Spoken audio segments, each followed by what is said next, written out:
సింధూర పెట్టిన కండిషన్స్ చంచలమ్మకు నచ్చకపోవటంతో అక్కడి నుండి వెళ్ళిపోతూ ఉంటుంది. ఇంతలో అది చూసిన చంటి అయితే ఆగండి అమ్మగారు, మీతో నేను కాస్త మాట్లాడాలి అని చెప్పేసి అయితే అంటూ ఉంటాడు. ఆ మాటలు వినగానే అక్కడ ఉన్న చంచలమ్మ అయితే ఇప్పటిదాకా నీ భార్య మాట్లాడింది కదా చాలదా, ఇంకా నువ్వు ఏం మాట్లాడాలనుకుంటున్నావు అని చెప్పేసి అయితే అడుగుతూ ఉంటుంది. ఇంతలో అక్కడ ఉన్న చంటి అయితే మీరు పైకి వెళ్ళి కూర్చోండి అమ్మా, నేను చెప్తాను అని చెప్పేసి అయితే అంటూ ఉంటాడు. ఆ మాటలు వినగానే అక్కడ ఉన్న చంచలమ్మ అయితే సరే అని చెప్పి వెళ్ళి కూర్చొని ఏంటి ఇప్పుడు చెప్పు అని చెప్పేసి అయితే అడుగుతూ ఉంటుంది.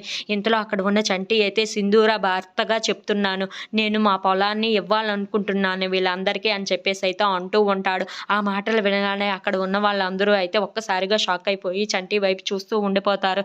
ఇంతలో అక్కడ ఉన్న చంచలమ్మ మాత్రం నీ భార్య ఏమీ అనట్లేదు, మరి నీ భార్య కూడా చెప్పాలి కదా, ఒక మాట తనది కదా ఆ భూమి అని చెప్పేసి అయితే అంటూ ఉంటుంది.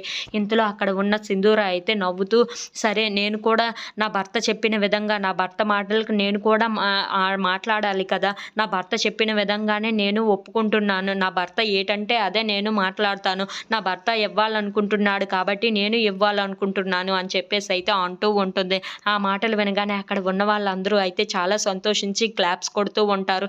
ఇంతలో అక్కడ ఉన్న చంచలమ్మ మాత్రం సింధూర వైపు చంటి వైపు చాలా కోపంగా చూస్తూ ఉంటుంది. ఇంతలో అక్కడ ఉన్న చంటి అయితే సింధూర తన మాటలకు ఒప్పుకుందని తెలిసి చాలా సంతోషిస్తూ ఉంటాడు. చాలా థ్యాంక్స్ అమ్మాయి గారు అని చెప్పేసి అయితే తన భుజం మీద చెయ్యి వేసి మరి తనని తీసుకొని వెళ్తూ ఉంటాడు. అది చూడగానే అక్కడ ఉన్న సింధూర అయితే చాలా సంతోషిస్తూ ఉంటుంది. ఇంతలో అక్కడ ఉన్న చంచలమ్మ మాత్రం వాళ్ళిద్దరిని చాలా కోపంగా చూస్తూ ఉంటుంది. If you like this video please like, share and subscribe friends.